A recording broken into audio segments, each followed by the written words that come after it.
All right, guys, so I'm coming back with another unboxing, and what I have here, it's been sitting in the shop for a while, as you can see from the dust.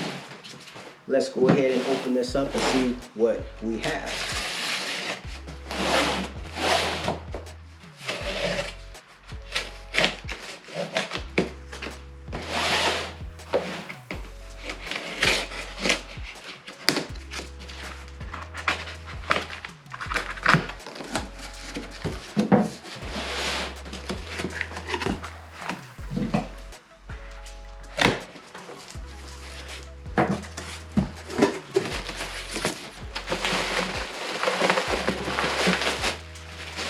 Okay, so we have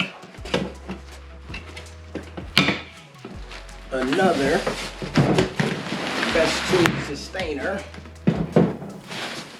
and as you can see,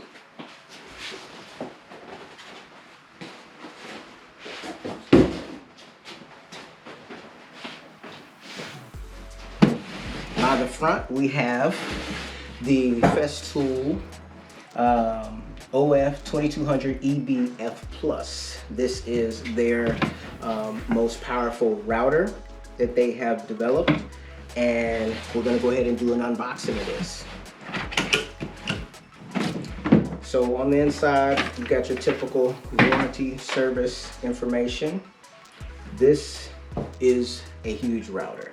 By comparison, to be honest, I don't think I've used a router that's this big. So let's go ahead and pull this out. This thing is a behemoth. Wow. That's a pretty big router.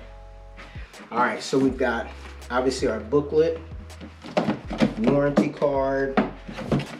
We've got the spanner wrench to change the actual bits.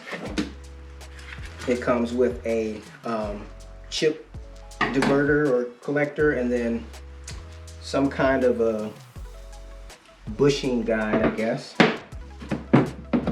And that is all that comes in this particular kit.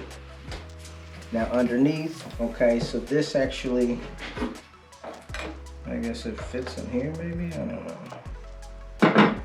So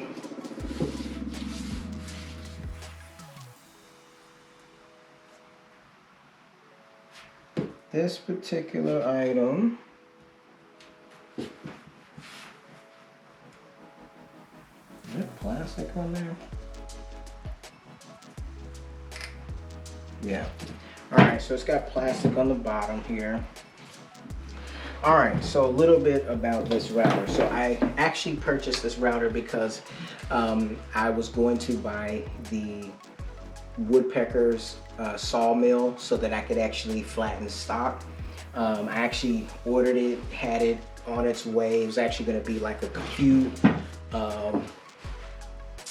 weeks to, or yeah, several weeks to come out. I think it was like 3 weeks or something for delivery. But I kind of changed my mind on that, but I did not change my mind on the router. I went ahead and kept the router.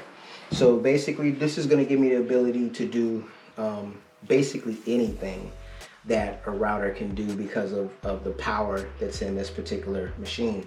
I can mount it on a router table if I want to. I can use it to make, you know, full depth cut dados in one pass, and any kind of, like, you know, major fabrication in harder woods. Obviously I have my DeWalt, my Makita, and my Milwaukee routers that I can utilize to do smaller jobs. But this one right here, this is the first real serious heavy duty router that I have purchased. These are actually incremental adjustments for up and down, and the speed controls are over here. You go from 1 all the way up to 6. You've got this ratcheting functionality to be able to put in the bits, which I think is really cool. So like if I'm going to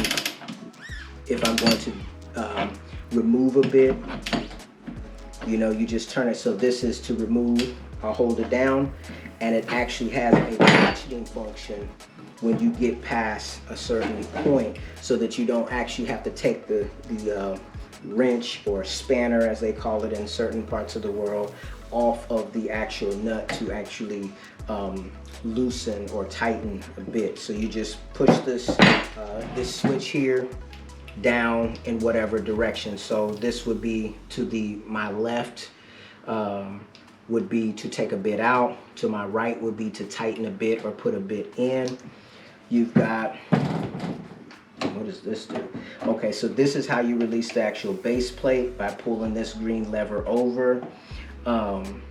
This here, I believe, is for the connecting rods. Like if you actually purchase the kit for this, which that kit is pretty expensive. It's actually, this router itself is like, I think currently like $1,029 on Amazon, at Woodcraft, whatever. It's a pretty expensive router.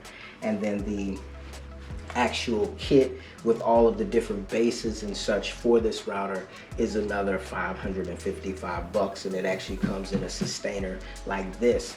That gives you the ability to change out the base plate, so you can have a larger base plate or whatever. And also, I'm not sure if it comes with the connecting rod so that you can actually use it with the guide rail, but you know, maybe it does, I don't know. So this is a plunge router. So let's see, how does it plunge? Now actually, so you've got these handles here, and it actually locks. So you turn it to unlock it, and then you turn it so clockwise facing me. I think you're supposed to hold it like this. So as I hold it here, when I turn it counterclockwise, that locks it. When I turn it clockwise, that unlocks it, so that I could actually plunge the base. It's got a trigger here to actuate the tool. I'm assuming this may be a safety button. Yes, this green button actually locks the trigger, so that you don't have to hold the trigger down. And to release it, you just pull the trigger again, and it pops out.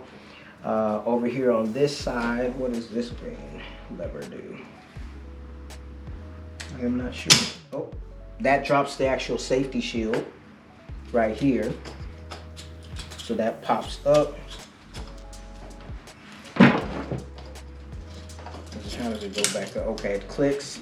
So yeah, so you pop this here to actually drop this plastic shroud, which would help with like dust collection and so on and so forth.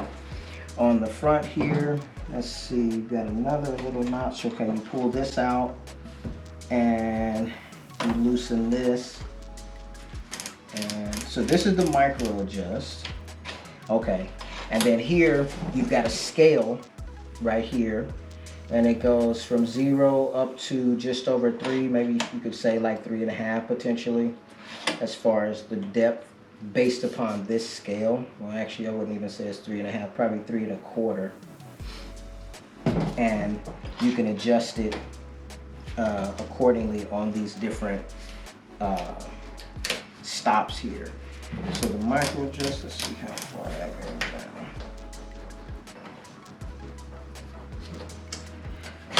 All right, so I'm gonna pull that over that way. That is not touching all the way down for some reason.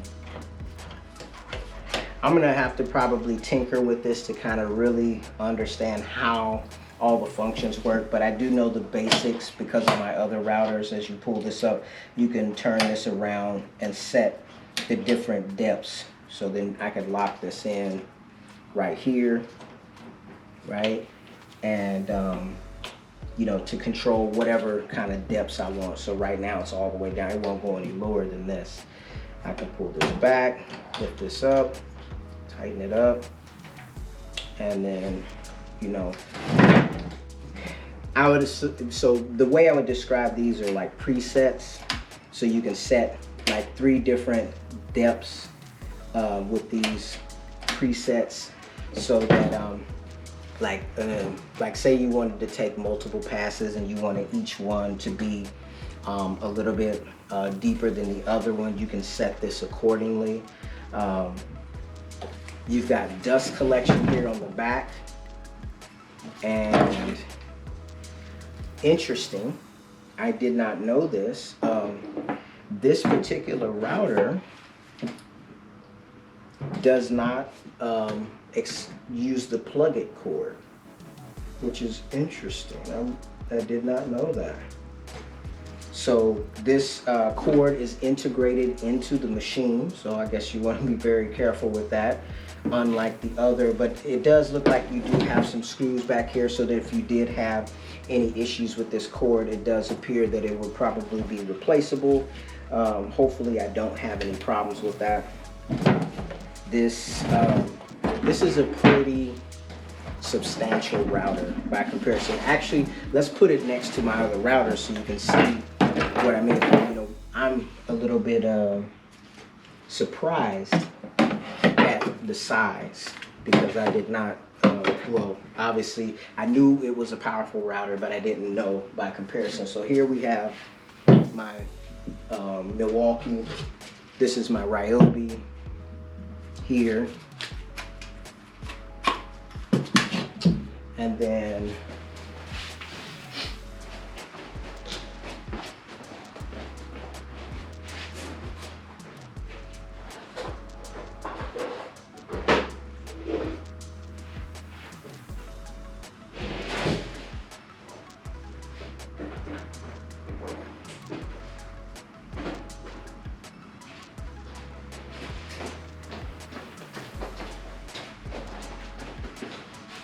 finally I have my Makita, and then obviously this is not in the base, but this is my 2.25 horsepower DeWalt motor.